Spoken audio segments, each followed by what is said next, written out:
Aliyun karramallahu wajhahu dakhaltu ala nabi sallallahu alaihi wasallam ana wa Fatimatu fawajadnahu yabki bukaan syadida. Artinya, dan berkata Sayyidina Ali karramallahu wajhah, dakhaltu ala nabi sallallahu alaihi wasallam, saya, kata Sayyidina Ali, ya, datang nemuin Nabi Muhammad sallallahu alaihi wasallam, anak saya wa Fatimatu, dan Fatimah. Ya, ini dakhaltu anak, kalau kita belajar ilmu nahwu nih, anaknya jadi taukid. Ya, dari lafaz dakhaltu. Wa Fatimah diatapkan kepada anak, sebab kalau tidak ada dhamir munfasil maka Fatimah enggak bisa diatapkan kepada tu dengan isim muttasil, dhamir muttasil. Makanya dalam Al-Qur'an di sana ada uskun anta wa zaujukal jannah. Ya, ini kalau kita belajar ilmu nahwu, uskun anta, uskun fi'il amr, fa'ilnya dhamir mustatir, takdiruhu anta. Nah, itu ada anta lagi. Uskun anta tuh, anta itu bukan jadi fa'il, bukan.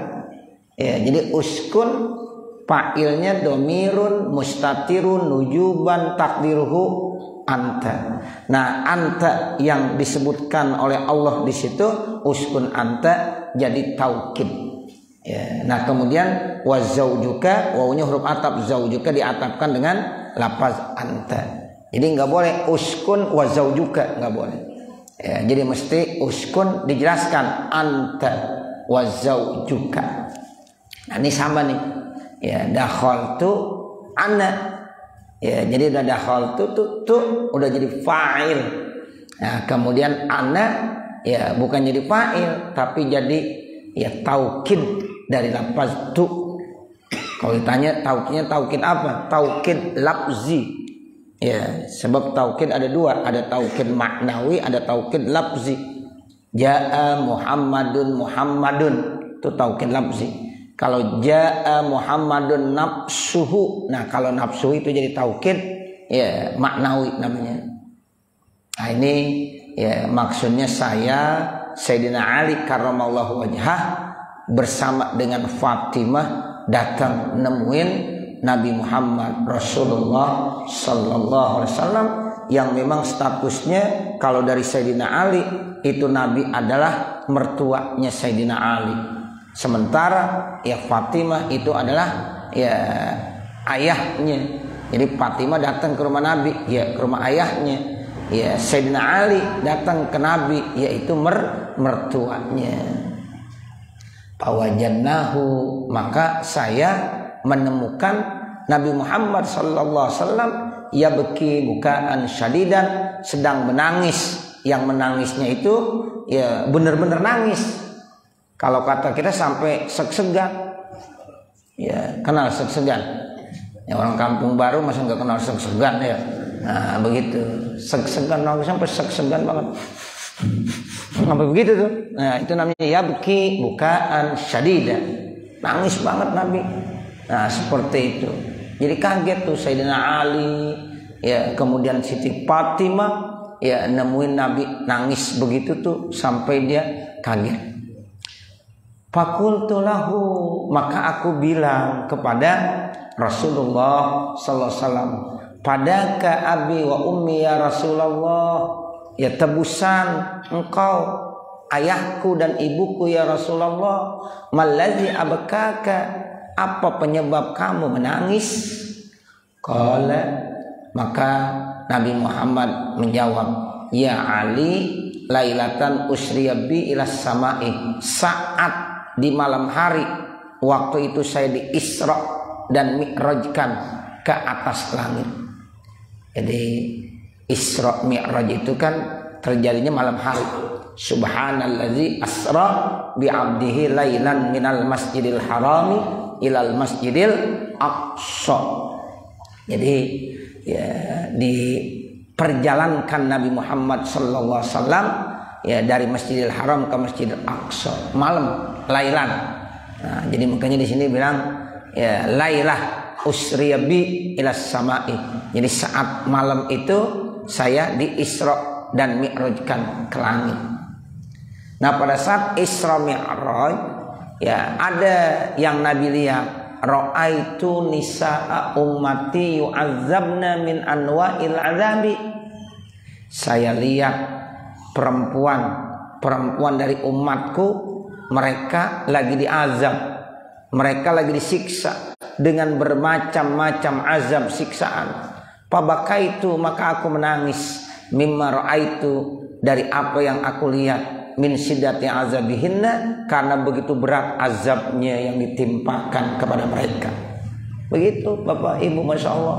Jadi Nabi pada saat lagi Isra Mi'raj, Nabi diperlihatkan tuh apa saja diperlihatkan, termasuk salah satu yang Nabi ceritakan dalam hadis ini, saya melihat ya banyak dari perempuan umatku sendiri, ya umat Nabi Muhammad, perempuan-perempuan dari umat Nabi Muhammad dilihat sama Nabi sedang diazab, sedang disiksa dengan berbagai macam azab siksaan. Lalu aku menangis sebab aku lihat begitu berat azab yang ditimpakan kepada mereka. Nih disebutin, ra'aitu imra'atan mu'allaqatan bi sya'riha yugli dimaghuha. Yang pertama, saya melihat ada orang perempuan itu digantung dengan ya rambutnya sendiri, lalu terus mendidih panas sampai ya ke otaknya. Jadi ada yang Nabi lihat begitu, perempuan saya lihat ya itu digantung, ya alat gantungnya apa rambutnya sendiri, terus ya itu ubun-ubunan kepalanya ya terkena panas. Itu yang pertama. Wa ra'aitu imra'atan mu'allaqatan bilisaniha. Yang kedua, saya lihat ada perempuan lagi digantung pakai lidahnya. Kalau tadi digantung pakai apanya? Pakai rambutnya. Ini sekarang digantung juga tapi pakai lidah. Wal hamimu yusabbu fi halqiha. Sementara air hamim yang panas disiram ya ke dalam tenggorokannya. Jadi diminumin pakai hamim. Hamim itu air yang sangat panas. Wa ra'aitu imra'atan qad shadda rijlaha ila sadiha. Nah, yang ketiga kata Nabi, saya lihat ada juga perempuan yang ya diikat dua kakinya ila sadiha sampai dua payudaranya. Ya, jadi kakinya terikat sampai payudaranya. Wa yadaha ila nasiyatiha, dan tangannya juga sampai yaitu nasiyah ubun-ubunnya. Wa ra'aitu imra'atan mu'allaqatan bisadiha. Kemudian saya lihat lagi kata Nabi, ada perempuan yang diikat digantung bisadiha dengan dua payudaranya. Jadi payudaranya besar jadinya, panjang, diikat sama dua payudaranya. Kemudian qad sullitat 'alaihal hayyatu, kemudian di situ ya ada ular-ular wal aqaribu, dan kalajengking. Masya Allah. Jadi itu perempuan tersebut diikat dengan payudaranya, kemudian setelah itu dikirimin ular dan kalajengking. Hayya ular, aqarib kalajengking. Wa ra'aitu imra'atan ra'suha ra'su khizirin wa badanuha badanu himarin. Kemudian ada lagi kata Rasulullah, saya lihat ada perempuan kepalanya itu kepala babi, badannya badan himar. Ya, jadi kepalanya babi, badannya tubuhnya tubuh keledai. Himar itu keledai. Ya, seperti kuda, cuma dia lebih kecil. Ada kuda, ada keledai. Ya, ada lagi himar. Ya, nah itu. Jadi ada kuda, ada himar. Ya, cuma kuda ini lebih besar. Tubuhnya perawakannya, kalau himar keledai itu lebih kecil. Alaiha alfu alfi launin minal azabi. Ya, jadi ada perempuan kepalanya kepala babi, badannya badan keledai, kemudian tertimpakan mereka itu dengan 1000 macam azab. Tuh alfu alfin tuh 1000. Nah 1000 itu berapa? 1 juta. Ya, jadi alfu alfin bahasa Arab begitu. 1 juta itu alfu alfin. Ya, jadi 1 juta macam azab. Wa ra'aitum ra'atan ala suratil kalbi, dan juga saya lihat ada perempuan bentuknya bentuk anjing. Ada perempuan tapi bentuknya bentuk anjing. Kalau tadi kepalanya ya kepala ya apa? Babi. Kalau sekarang dilihat sama Nabi ada perempuan bentuknya seperti bentuk anjing. Wan naru tadkhulu min fiha, sementara api masuk dari mulutnya. Ya, jadi api dimasukkan dari mulutnya. Ya Allah, ini kan berat namanya. Ini siksaan-siksaan begini berat banget. Pantas Nabi menangis Nabi karena diperlihatkan oleh Allah Subhanahu wa taala. Nah, kebetulan Nabi lagi nangis, ada Sayyidina Ali datang, ada Sayyidina Fatimah yang datang. Makanya Nabi ceritain tuh kepada Sayyidina Ali. Nabi ceritakan kepada Sayyidatina Fatimah. Tuh, jadi di situ bentuknya seperti bentuk anjing, lalu ya api masuk dari mulutnya. Watahruju min dubur, lalu keluar itu api dari duburnya, masuk dari mulut, keluar dari dubur. Itu siksaan kan berat banget begitu. Ya, jadi itu api dimasukkan dari mulutnya lalu dikeluarkan lagi dari duburnya. Wal malaikatu yadribuna ra'saha bimaqami'a min narin, sementara malaikat memukul kepalanya dengan itu maqami, ya, semacam martil, alat pukulan. Tapi makomi, martil itu, alat pukul itu terbuat dari api neraka. Tuh, kalau sekali pukul, masya Allah, bagaimana rasanya itu, panasnya, sakitnya. Nah itu ya malaikat-malaikat memukul kepalanya dengan ya martil, dengan alat-alat pukul yang terbuat dari api neraka. Faqamat Fatimah Az-Zahra. Nah setelah Nabi cerita Siti Fatimah Az-Zahra sampai bangun berdiri. Yang tadinya dengerin duduk, sampai Fatimah Az-Zahra itu bangun, Bapak Ibu Saudara. Ya, ini Siti Fatimah disebut Az-Zahra. Kenapa? Sebab Siti Fatimah itu belum pernah mengeluarkan darah haid dan nifas, makanya disebut Az-Zahra. Siti Fatimah selama hidupnya belum pernah ninggalin sholat. Kalau orang perempuan kan sering libur ya. Ya, sebulan sekali pasti libur nggak? Libur. Orang laki libur nggak sholat? Ya, orang laki enggak. Kalau orang perempuan enak dikasih libur sama Allah, disayang. Tuh datang tamu, ya itu ada yang 7 hari, ada yang 15 hari, ada yang 1 hari, ada yang 3 hari. Itu libur. Lagi bulan Ramadan libur puasa. Nah begitu. Cuma ibu, ketika seorang perempuan ya keluar datang haid nifas, itu sholatnya libur sama sekali dan tidak perlu dikodoin. Namun untuk puasa Ramadannya libur saat lagi datang, namun nanti wajib dikodoin. Makanya ibu tuh wajib catat.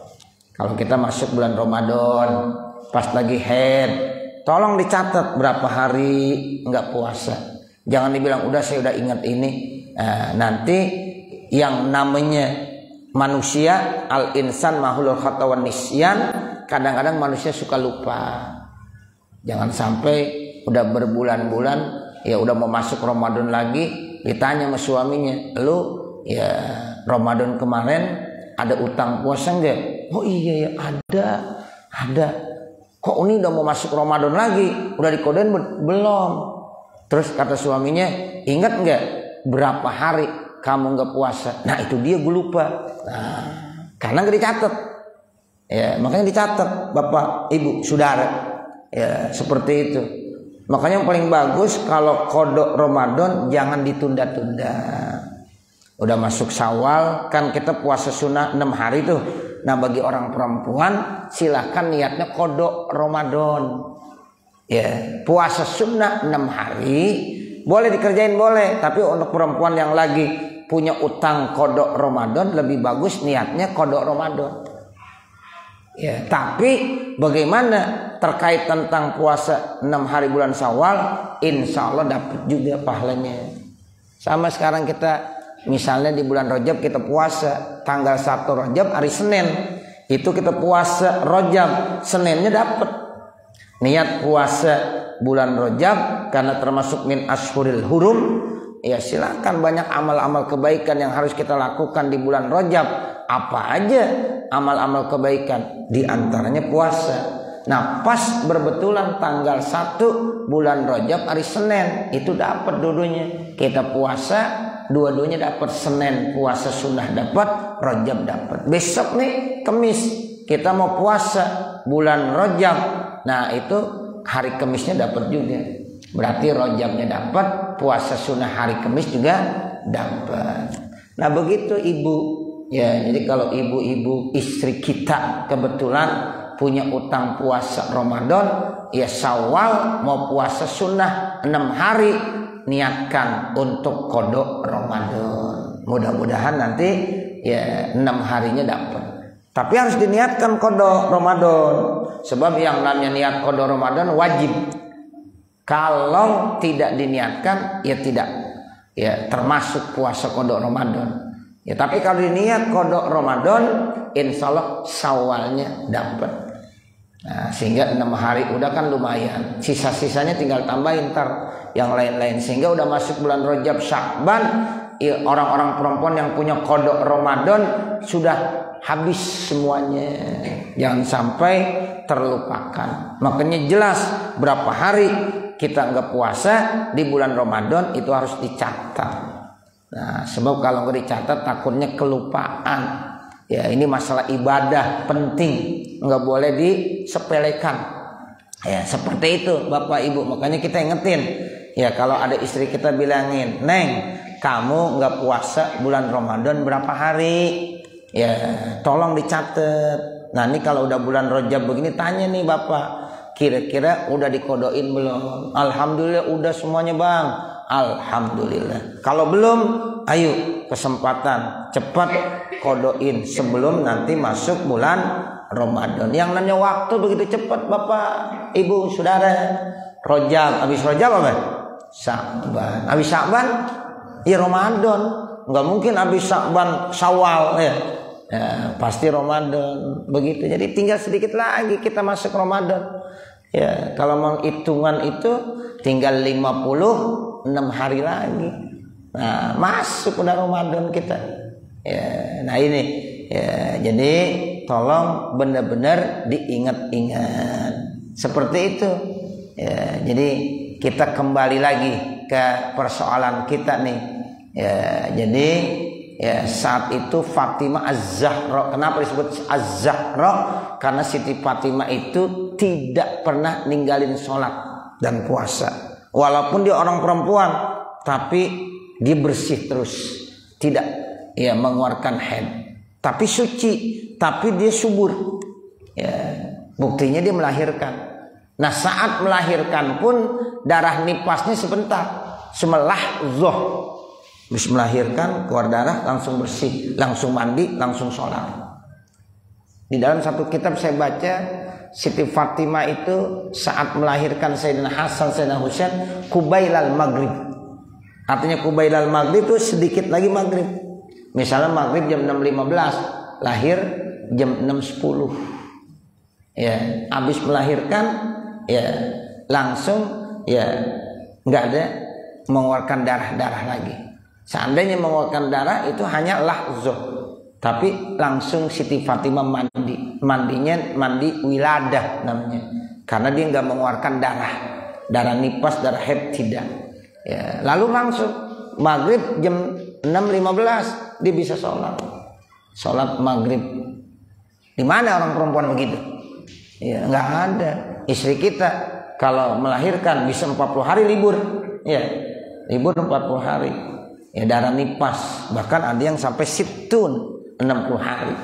Ya, tapi nggak mesti sama yang darah nifas itu. Tapi nggak mesti sama yang darah nifas itu nggak mesti nunggu 60 hari. Jangan orang perempuan bilang belum sampai kemana? Ya, ada yang bilang belum 60 hari, ngitungnya 60 hari aja.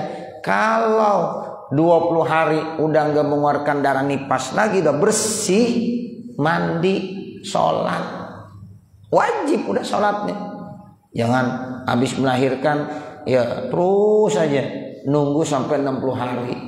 Ya, nah ini memang darah nifas itu model-model. Ada yang lahzah habis melahirkan keluar darah langsung bersih. Ada yang cuma ya ghalib 40 hari. Ada yang aksar sittuna yauman 60 hari. Nah tinggal lihat kita nih orang perempuan kira-kira waktu melahirkan darahnya berapa hari. Nah, begitu. Nah, ini Siti Fatimah Az-Zahra nggak mengeluarkan darah sehingga dia disebut Az-Zahra namanya. Jadi Siti Fatimah Az-Zahra sempat bangun itu Bapak Ibu Saudara karena mendengar cerita Rasulullah sampai seperti itu. Waqalat, lalu Siti Fatimah bilang, "Ya habibi wa qurrati aini, ya habibi wahai kekasihku wa qurrata aini." Ya qurrata aini lagi. Ya munadanya namanya munada mudhof mansub wa alamatun nasbi fathatun zahiratun fi akhirih, qurrata mudhof aini mudhof ilaihi. Itu ilmu nahwu tuh Bapak Saudara. Nah, anak-anak kita biar pada belajar ilmu nahwu tuh. Ya habibi, ya harfun nida, habibi munada. Ya munada. Ya, dia munada yang diidopatkan kepada ya mutakallim. Kalau wa qurrata aini itu munada yang dimudofkan kepada lafaz aini zahir. Makanya munadanya mansub. Ya Rasulullah. Jangan baca ya Rasulullah. Kadang-kadang ada orang baca ya Rasulullah. Ya jangan ya Rasulullah. Sebab munadanya nama munada mudhof. Kalau munada mudhof hukumnya mansubun, dinasabkan. Nah tinggal lihat kalau isi mufrad ya alamat ya nasabnya fathah. Ya walamatun nasbi fathatun zahiratun fi akhirih. Begitu. Wahai penyejuk mataku, tuh kata Siti Fatimah. Wahai kekasihku Nabi Muhammad, wahai penyejuk mataku, makana a'malaha ulai. Emang apa sih amalannya mereka? Tuh Siti Fatimah sampai nanya begitu. Ya Allah itu perempuan berat banget sih siksaannya. Emang apa amalannya di dunia? Emang apa perbuatan tuh orang perempuan di dunia? Nih orang perempuan perlu perhatiin nih. Ini hadis ngeri nih. Ya Allah, jadi orang perempuan hati-hati. Nih Nabi sampai menangis. Ya sampai Siti Fatimah nanya emang apaan sih amalan orang perempuan? Hatta waqa alaihinnal azab, sampai tertimpa azab mereka begitu berat. Faqala Rasulullah sallallahu alaihi wasallam, maka Rasulullah sallallahu alaihi wasallam bersabda, ya bunayya, wahai anak kekasihku, wahai anak kesayanganku. Ya, jadi Fatimah itu anak kesayangannya, satu-satunya yang Nabi benar-benar sayang tuh Fatimah. Walaupun banyak anak-anaknya disayang juga, tapi Fatimah itu yang paling dekat dengan Rasulullah sallallahu alaihi wasallam. Amal mu'allakatu bi sya'riha. Nah, diceritain nih Bapak Ibu ya tentang siksaannya, penyebab kenapa. Adapun yang pertama perempuan yang digantung dengan rambutnya, diikat sama rambutnya, fa innaha kanat la tughni sya'raha, maka itu perempuan tidak menutup kepalanya minar rijali, dari orang-orang laki ajnabi. Tuh makanya kita kalau punya bini, punya istri, keluar rumah tolong rambutnya ditutup. Kepalanya tuh maksudnya rambut yang ada di kepala mesti ditutup. Kalau kata kita sekarang pakai jilbab. Kalau dulu orang-orang tua kita ya pakai apa? Kerudung namanya. Kalau dulu orang-orang tua kita belum kenal sama jilbab, kenalnya sama apaan? Kerudung, ditutup tuh pakai kerudung. Nah kalau sekarang udah pakai jilbab, udah cakep lagi, lebih rapet tuh begitu. Nah ini nih ajarin nih Bapak ya, kesian sebab ya kasihan kalau di rumah nggak apa-apa terbuka ya kepalanya, rambutnya kelihatan turu-turu. Kenal turu-turu? Ya turu-turu kita keluarga Nah itu nggak apa-apa. Tapi kalau udah ke rumah mau beli sayuran aja nih, bini kita mau beli sayuran, tolong ingetin, Neng, tuh kerudung pakai, jilbab pakai, tuh. Biarin lambat-lambat, ya sedikit-sedikit begitu. Sebab kita sayang sama bini kita sayang sama istri kita sayang sama anak kita. Ini berat banget azabnya, ya azabnya berat. Jadi Neng, kalau kamu mau keluar rumah, tolong tutup itu kepala, ya tuh begitu. Ya Ustaz, ya istri saya sampai sekarang belum juga nutup kepalanya, belum mau berjilbab. Tenang aja, kasih arahan sedikit demi sedikit, ya begitu. Ada namanya ya proses, ya enggak begitu lanjut langsung, proses. Nanti lama-lama dia akan belajar dan lama-lama akan bisa merubah, begitu. Pahalanya gede tuh Bapak sebagai suami yang tadinya punya istri nggak pernah menutup kepala, nggak pernah berjilbab, tapi sekarang alhamdulillah Ustaz, istri saya sudah menutup kepalanya, udah berjilbab. Nah itu berarti Bapak sebagai suami itu istimewa sekali. Nah tapi nggak boleh dikasarin. Yang nanya perempuan itu seperti apa? Seperti kayu, batang kayu itu kalau kita paksa ya bengkok, kemudian kita mau lurusin langsung patah. Mesti ngelurusinnya baik-baik. Ya lama-lama nanti dia akan lurus. Begitu. Makanya Nabi berpesan wa'ashiruhunna bil ma'ruf, pergaulilah mereka. Ya artinya orang-orang perempuan istri kita bil ma'ruf, dengan santun, dengan baik. Nah mudah-mudahan kalau kita santun, kita baik caranya negornya, nanti dia akan terimain. Sehingga alhamdulillah. Tapi ada yang bilang, Ustaz alhamdulillah istri saya ya lebih ya hebat daripada saya. Ya bahkan saya dinasehatin mulu. Ya, nah itu berarti Bapak dapat istri yang solihah. Ya nggak kena ngajarin lagi. Bahkan banyak ya istri-istri yang ngajarin suaminya sama sholat masih rada-rada. Tapi istrinya nih rajin banget sholatnya, diingetin dulu, bang sholat bang sholat bang. Nah itu berarti istri Bapak lebih hebat, bagus itu.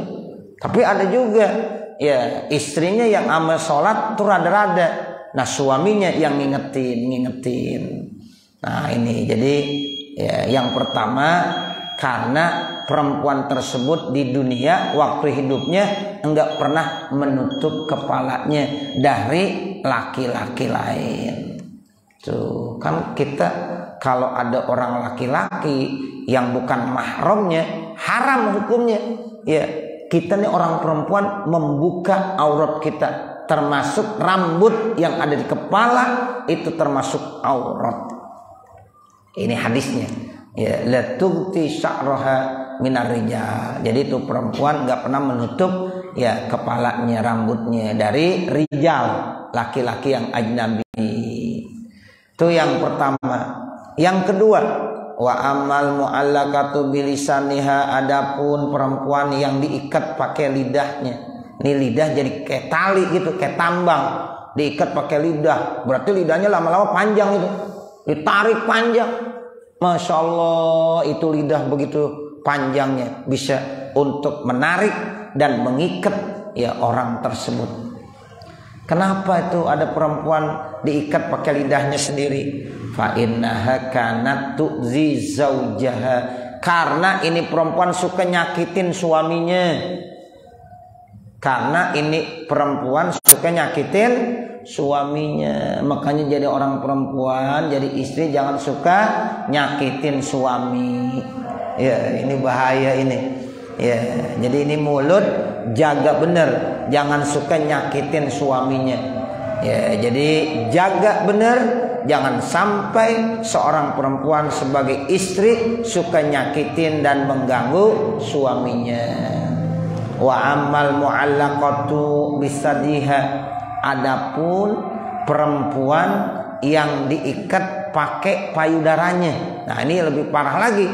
Ya, ada yang diikat pakai lidahnya, ada yang diikat pakai payudaranya. kalau digantung diikat pakai payudara, bagaimana itu payudaranya? Ya, sampai manjang begitu. Fa innaha kanat tu'zi farasa zaujiha. Karena ini perempuan suka mengganggu tempat tidur daripada suaminya. Artinya apa? Ini perempuan main serong. Tuh, jadi tempat tidurnya yang mestinya harus sama suaminya sekarang ditempatin sama orang laki-laki lain, ditidur sama laki-laki lain yang bukan suaminya. Nah, kan lebih parah lagi, ya serong dia. Sekarang banyak perempuan yang begitu, bapak ibu saudara, ya suaminya nggak ada, dimain sama yang lain. Nauzubillah min dzalik. Nah, orang laki juga nggak boleh begitu. Orang laki udah punya istri, ya udah di rumah yang halal ada, di luar yang kagak halal dicari. Ya, itu begitu. Jangan yang halal, ya itu enak udah. Tapi kadang-kadang nampak kelihatan yang di luar sana lebih cantik, lebih menarik. Padahal itu hanya rayuan, bujukan setan iblis. Sebenarnya mungkin lebih cantik istri kita yang ada di rumah. Tuh, begitu Bapak Ibu Saudara. Makanya kalau ngelihat ada perempuan-perempuan di luar sana, ya Bapak kemudian tertarik, ya cepet-cepet pulang aja. Ya, cari yang udah di rumah yang halal. Mau diapain aja boleh dah tuh yang di rumah. Nah, seperti itu. Semua bahaya ini, bahaya. Bisa merusak ya kekeluargaan. Nah begitu. Jadi yang namanya godaan setan tuh kadang-kadang begitu Bapak, ya Ibu Saudara. Bukan laki aja, perempuan juga begitu. Kadang-kadang perempuan ya dirayu-rayu dari laki-laki yang lain. Padahal nih perempuan udah punya suami. Akhirnya dia tertarik, ya dia main ya dengan laki-laki lain. Bahaya. Laki-laki juga begitu. Ya, dia dirayu, dibujuk sama perempuan yang lain, akhirnya dia tertarik, dimain sama perempuan lain. Nauzubillah min dzalik. Nah, seperti itu ya. Nah, makanya setan itu selalu menggoda. Makanya Allah udah pesan, wala tattabi'u khutuwatis syaitan. Jangan sekali-kali kamu mengikuti langkah-langkahnya setan. Jangan sekali-kali kamu mengikuti godaan-godaan dan rayuan setan. Nah itu. Jadi ini payudaranya akhirnya ditarik-tarik sama malaikat buat ngikat dia, nggantung dia. Kenapa? Karena dulu dia pernah main serong sama laki-laki lain yang bukan suaminya. Ini tempat, ya mestinya tempat suaminya, diganti sama tempat yang lain, laki-laki lain. Nah itu, jadi kata Nabi, ya penyebabnya seperti itu. Wa ammallati sadda rijlaha ila sadiha. Adapun ada lagi perempuan yang dua kakinya diikat sampai dua payudaranya, diikat, ya itu ikatannya dari dua kaki sampai yaitu dua payudaranya. Wa yadaha ila nasyatiha, dan dua tangannya juga terikat sampai ubun-ubunnya. Wa qad sullita 'alaihal hayatu wal aqaribu, kemudian dia dilemparkan, ya dilepaskan ular dan kalajengking. Ya kakinya terikat, tangannya terikat, lalu dilepaskan kalajengking sama ular. Ya bagaimana bisa lari dia? Ya nggak bisa kemana-mana, diikat. Ya kemudian di situ dilepaskan ular dan kalajengking. Ini kan siksaan berat juga. Kenapa itu perempuan sampai begitu? Fa innaha kanat la taghtasilu minal janabati, karena itu perempuan dulu enggak pernah mandi daripada junub, wal haid, dan habis haid. Perempuan habis junub kagak mandi, perempuan habis haid enggak mandi. Habis hubungan sama suami istri udah aja nggak pakai mandi lagi. Nah, hati-hati, bahaya. Ya nanti di hari kiamat akan diikat kakinya, tangannya, ya kemudian dilepaskan ular dan kalajengking. Nah makanya orang perempuan harus bisa mandi junub, Atau ada orang mandi tapi enggak mandi junub. Ya habis hubungan mandi sih, cuma mandi doang, kagak mandi junub. Ya itu hati-hati. Makanya orang perempuan harus belajar ilmu fikih, bagaimana cara mandi junub. Kalau orang perempuan kagak ngerti, suaminya wajib ngajarin. Neng, kamu bisa nggak mandi junub? Kalau nggak bisa, ajarin mandi. Makanya kalau habis hubungan, ya mandi di kamar berdua nggak apa-apa. Iya, diajarin tuh istrinya, diajarin. Ya kalau dia nggak bisa, tapi kalau nggak ngerti, ya udah nggak ada masalah. Jangan sekali-kali ada orang perempuan nggak pernah mandi junub. Ya itu begitu. Yang kedua, kalau habis head nggak mandi head, ya udah aja. Ya ini bahaya sekali. Ya ini penyebabnya karena dulu mereka tidak pernah mandi dari junub dan haid. Kemudian wastastahzi'u bisolat, menganggap remeh dengan sholat. Ya, jadi kalau nggak mandi junub, nggak mandi haid kan berarti dia meremehkan sholat, meremehkan sholat. Wa amallati ra'suha ra'su khizirin, adapun perempuan yang kepalanya kepala babi, wa badanuha badanu himarin, badannya badan himar, keledai. Fa innaha kanat namamatan kadzabatan, karena nih orang perempuan dulu di dunianya suka namamah. Ya, namamah itu suka mengadu domba. Ya, kadzaba suka bohong. Tuh, ini orang perempuan jangan sampai suka namamah. Namamah itu artinya menyebar fitnah, gosip mulu. Dikit-dikit gosip, ceritain keaiban orang. Ini kan paling enak. Kumpul beli sayuran 1, 2, bertiga ngobrol, lama-lama ya membuka aib orang, menceritakan keaiban orang lain. Nah itu jangan. Nauzubillah min zalik. Ama kadzaba, suka berbohong, bohong mulu. Ya, nah ini nggak boleh. Nah terus yang terakhir apa? Wa amallati, dan adapun perempuan ala surati kalbin, yang bentuknya seperti anjing, wan naru tadkhulu min fiha, sementara api masuk dari mulutnya, wa takhruju min dubirha, dan api itu keluar dari duburnya, dari kemaluan belakangnya. Fa innaha kanat mannanah hasada. Nah ini perempuan dulu suka mannanah, mengungkit-ungkit, ya hasada, suka dengki dan hasad.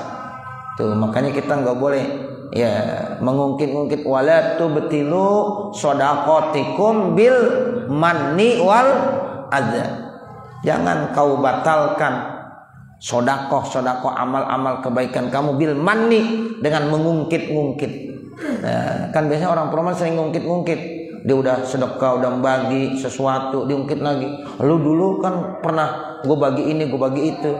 Nah jadi jangan ngungkit-ngungkit. Segala sesuatu yang kita sudah berikan udah lillahi ta'ala. Walaupun orang yang kita kasih sekarang ya benar-benar gak baik hubungannya sama kita, udah gak usah diungkit-ungkit kembali. Ya, jadi mengungkit-ungkit kembali itu dosa. Bahkan itu bisa melebur dan menghapuskan amal-amal kebaikan kita. Nah kemudian hasadah, suka dengki. Nah makanya hatinya harus bersih, jangan dengki. Nah ini manusia nih kadang-kadang hatinya begitu, punya sifat dengki sama orang. Ya, nah ini nggak boleh, hilangkan. Jadi kalau perempuan ada yang suka mengungkit-ungkit pemberian yang pernah dia berikan kepada siapa saja, ya kemudian hasadah, kemudian dia punya sifat dengki, itu tuh nanti di akhirat ya bentuknya seperti anjing, ya kemudian dari mulutnya keluar api, ya masuk api, dan dari tubuhnya keluar api. Wa ya bunayyah, wahai anakku, alwail limra'atin tu'si zaujaha. Terakhir ya Nabi berpesan, celaka bagi perempuan yang suka berbuat dosa dan maksiat kepada suaminya. Tuh itu pesan yang terakhir. Alwail, ya celaka, limra'atin, bagi perempuan, tu'si zaujaha, yang dia suka membangkang maksiat, enggak mau patuh kepada suaminya. Nah mudah-mudahan hadis ini memberikan satu pelajaran buat kita supaya kita diselamatkan dari berbagai macam ancaman dan azab Allah Subhanahu wa taala. Mudah-mudahan keluarga kita semuanya selalu diberikan keselamatan fid dunya dan keselamatan fil akhirah. Amin ya rabbal alamin. Wa sallallahu ala sayyidina Muhammadin wa ala alihi washabbihi wasallam.